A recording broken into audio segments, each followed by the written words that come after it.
Jenny from the Block cancels her tour amid split speculation. Prince William is so over us, comparing Meghan Markle to Princess Diana, and shocking revelations from the life and murder of Nicole Brown Simpson. These are my LA Diaries.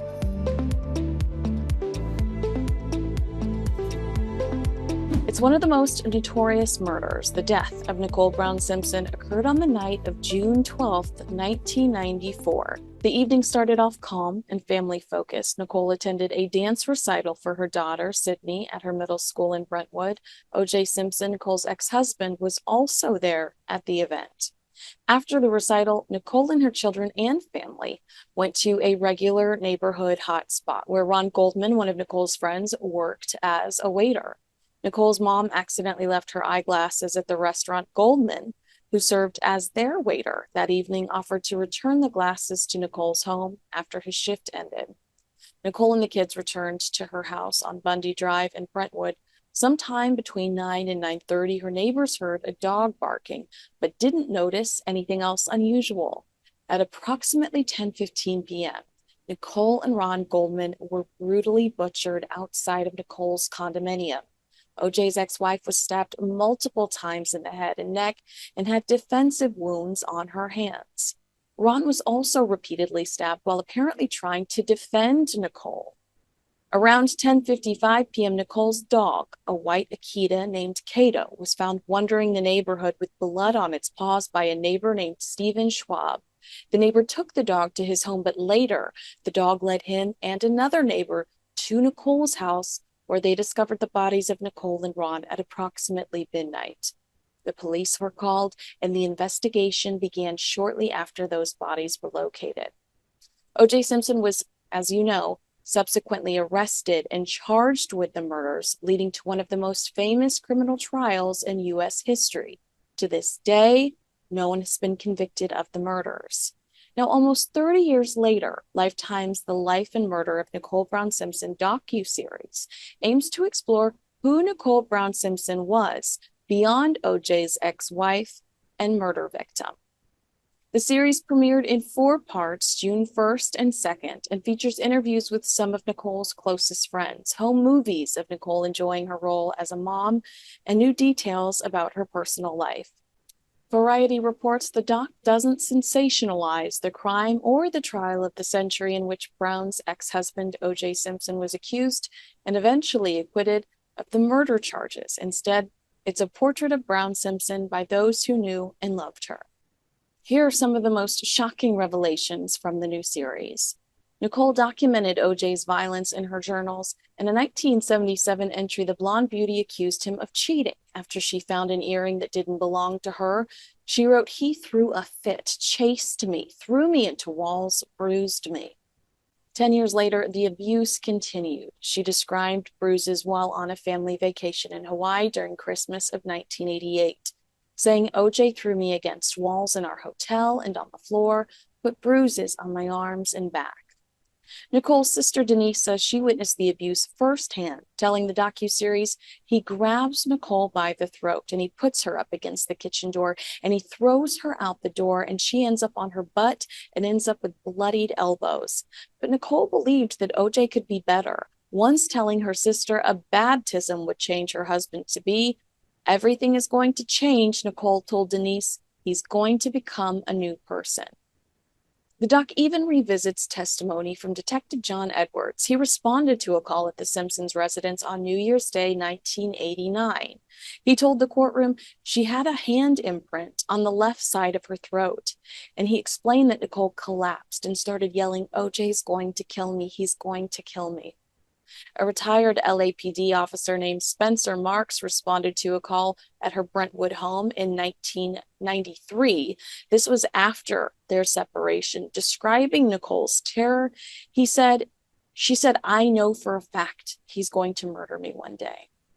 At one point, OJ allegedly threatened to chop Nicole up into little pieces and bury her up on Mulholland, threatening, "No one will know where you are, not even your children."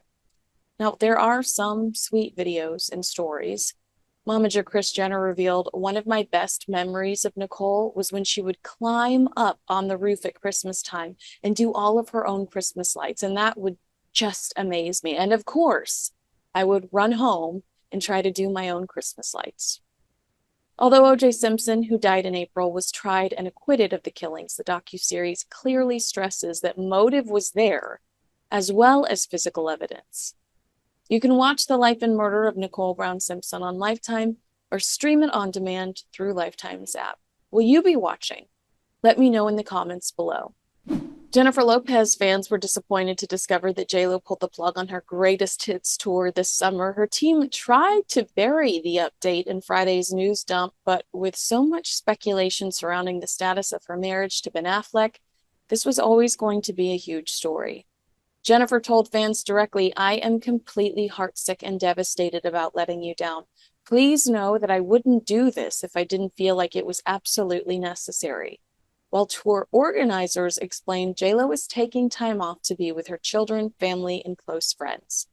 Now, I loved the movie Selena, but I don't necessarily care about Ben and Jen individually as much as I am invested in the success of their marriage. Translation, I like and care about them as a unit and really want this to work. I think it's because they were the Hollywood poster children for love conquers all.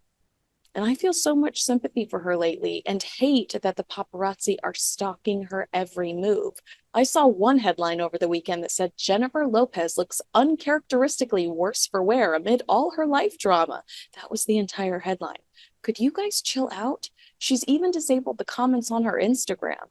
Jennifer has been seen together multiple times since we last discussed the topic here with Perez Hilton, and Ben has even been wearing his wedding ring. So maybe the cancellation of the tour is one step closer to peace and harmony inside the Affleck compound. And just maybe they are still in the process of becoming the greatest love story ever told. Fingers crossed. Are you rooting for Ben and Jen? Let me know in the comments below. With everything going on in the Prince and Princess of Wales's house right now, I highly doubt that Harry and Meghan are high on their priority list. I just can't imagine they're a topic of conversation around the dinner table anymore. However, Closer magazine is reporting that Prince William finds Meghan and Princess Diana comparisons vulgar, and this I can agree on. A source told the magazine William doesn't want to deprive Harry of the right to celebrate their mother's legacy. What bothers him is how Meghan is paraded around as the modern-day version of Diana. He finds that beyond tasteless and offensive. Multiple friends of Princess Diana have said that Diana would not even like Meghan Markle, Tina Brown, Ingrid Seward, Paul Burrell. No matter how many times Harry tries to tell us that Meghan is the second coming, Meghan lacks one of Diana's key characteristics, and that's authenticity. Plus, Diana was trapped in a loveless marriage. Meghan has a man that has sacrificed everything and everyone for her. Her victim card is maxed out. She was always in a far greater position than Princess Diana was. I think from a PR perspective, Harry and Meghan used the love that people have for Princess Diana to try to manipulate the audience into tolerating their bad behavior. It's okay that they're selfish because Meghan dressed like Diana. It's okay that they're hurting and humiliating the people around them because diversion, Meg's wearing mom's jewels. What a lazy strategy. I'd suggest she just be herself, but I don't think we've ever seen who Meghan Markle actually is. Before taking on her 10th position as senior member of the royal family, she catered her behavior to the audience she was trying to reach, with little to no repetition beyond a soap story. Sadly, the closer source added, to add insult to injury, Harry's not consulted with William about these trips abroad and future plans they've apparently got in the works to celebrate Diana's life and legacy. The fact that the tension with the Sussexes is now impacting celebrating their mother's legacy is beyond the pale for William, but it's not as though he can really speak about it with Charles and Camilla because there's obviously history there with Diana being estranged from the royals, so he's feeling pretty alone on this. Now, this is so true. A few weeks ago, I couldn't get a hold of a friend. When she called me back the next day, she admitted that she was busy watching the 2007 concert for Diana. The concert for Diana was held on July 1st, 2007 at Wembley Stadium in London to commemorate the life of Diana on what would have been her 46th birthday. The event was organized by Prince William and Prince Harry to honor their mother's legacy and raise money for the charities that she supported. You can actually find the concert on YouTube. It included performances from people like Elton John, Duran Duran, Rod Stewart, Tom Jones, and more. We absolutely love the shot of Prince William dancing to Man-Eater by Nelly Furtado. But in discussing how great the concept was, the actual execution and the production, it dawned on us that something like that will never happen again while Meghan Markle is still in the picture. These big, beautiful, elaborate tributes to Diana are done because Meghan has created a division that isn't going to go away. And the brothers who worked so wonderfully together have completely lost that ability to collaborate because there is a toxic force now influencing Harry's decision-making. It's a lost cause. And how sad for their mother, who would have seen right through Meghan Markle's intentions and sent her packing. To quote Prince William, Diana was one of a kind. Does Meghan Markle remind you of Princess Diana? Let me know in the comments below.